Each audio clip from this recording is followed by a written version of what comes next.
Hello everyone and welcome back. Today we're diving into the world of multi-project builds with MSBuild. In our previous episodes, we've touched on building single projects. Now we'll see how MSBuild handles an entire solution. So basically managing multiple projects and their dependency. This is a really crucial topic because most real-world applications aren't made up of just one project.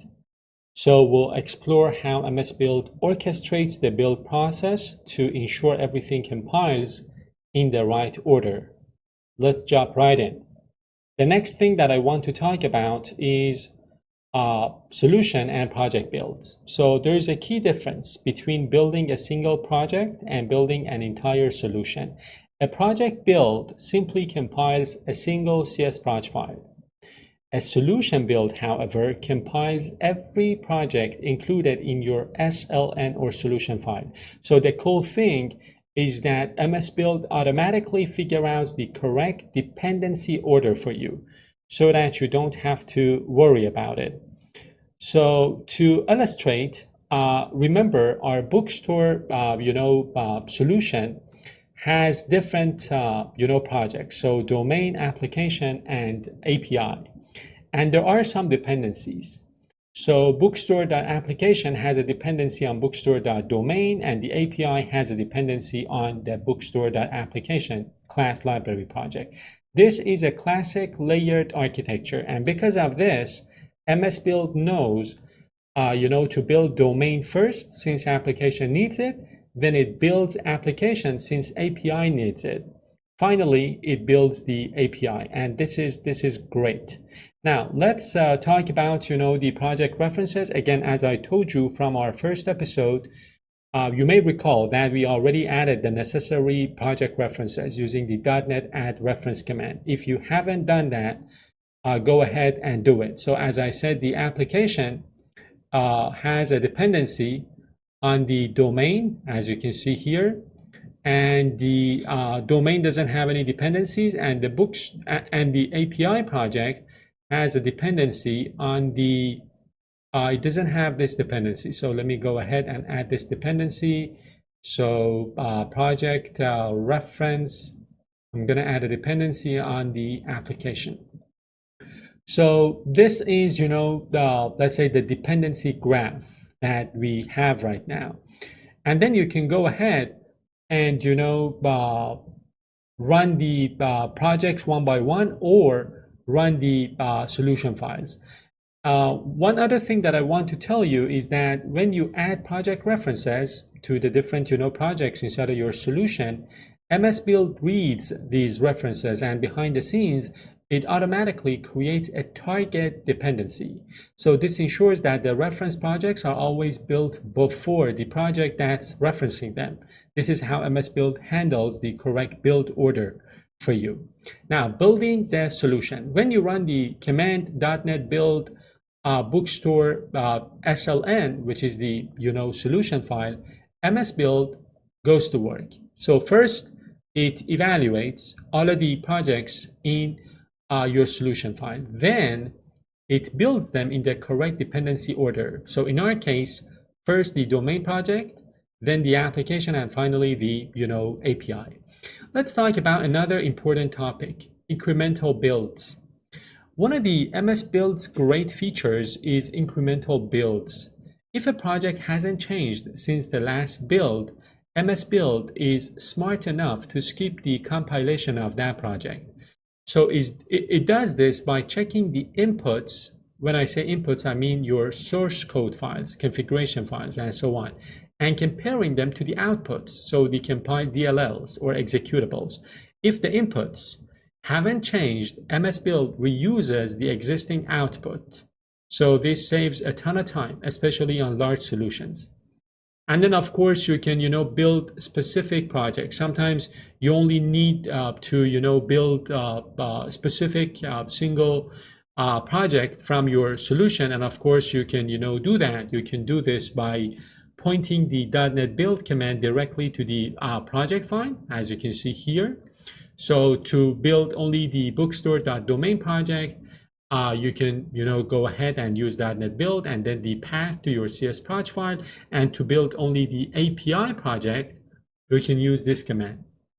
Again, notice that even if you only specify the API project, MSBuild will still automatically build its dependencies, so application and domain projects.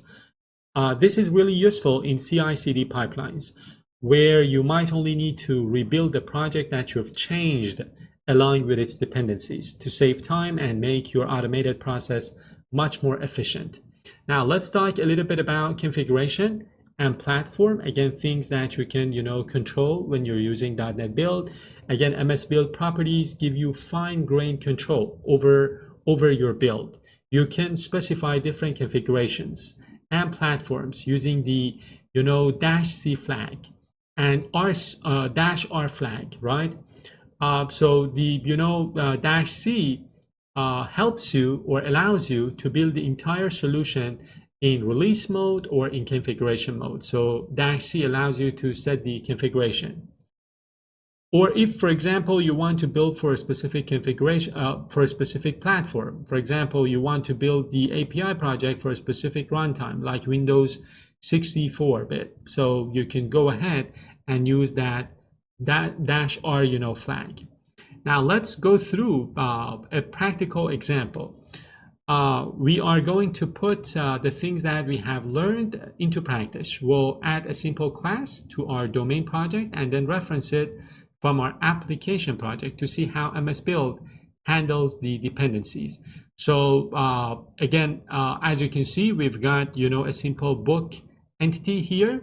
We are going to put this inside of the entities folder in our bookstore.domain, and then we are going to reference this from our service, from our application project. So inside of my domain, I am going to create this folder called entities. I'm going to put this file here,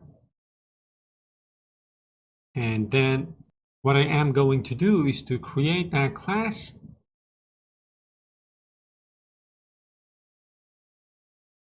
with some simple properties.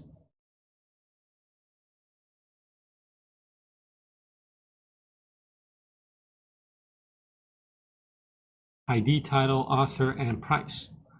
So that's the entity class. Now we want to use this inside of the application project. We're going to create another folder called services in our application project, and we're going to create a book service. So I'm going to create this services folder, put this here. Let me go ahead and rename this file as well. So quick actions, rename the file, and then here what I want to do is to create my service class, so my book service, which is going to reference a book entity.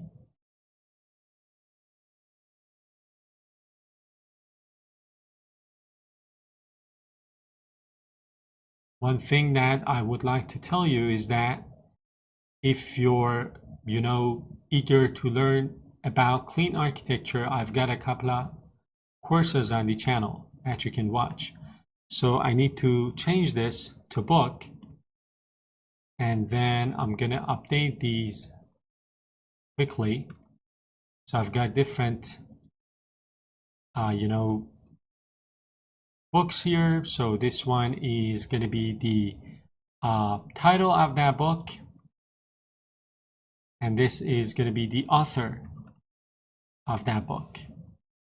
So this is a sample service class, which is using that entity class, right? So this application project has a dependency on that domain project. Now the next step for us would be to build the entire solution using .NET Build bookstore.sln. And we are supposed to see the MSBuild automatically building the domain project first, and then the application project without any errors. And this will of course allow the API project to use the application project, because the API has a dependency on the application.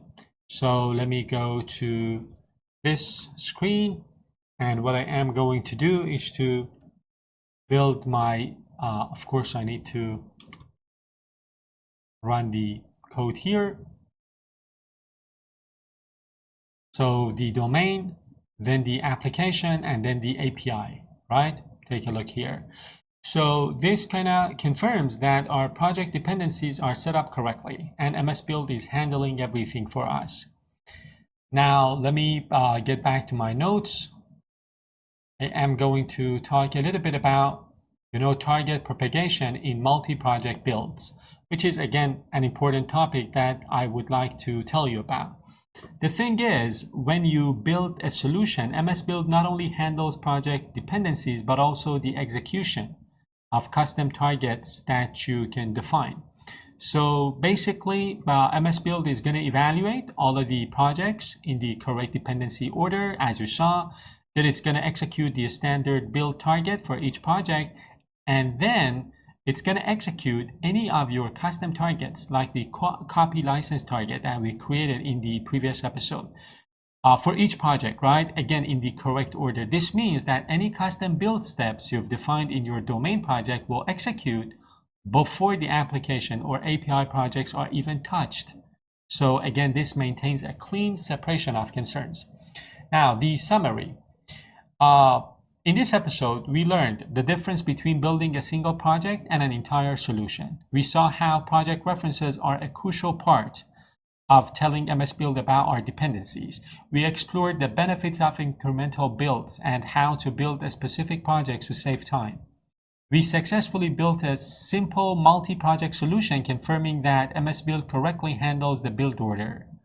And finally, we understood how custom targets are handled and propagated in a multi-project build. And I hope this was a helpful, episode for you. Thanks for watching again, and I'll see you in the next one.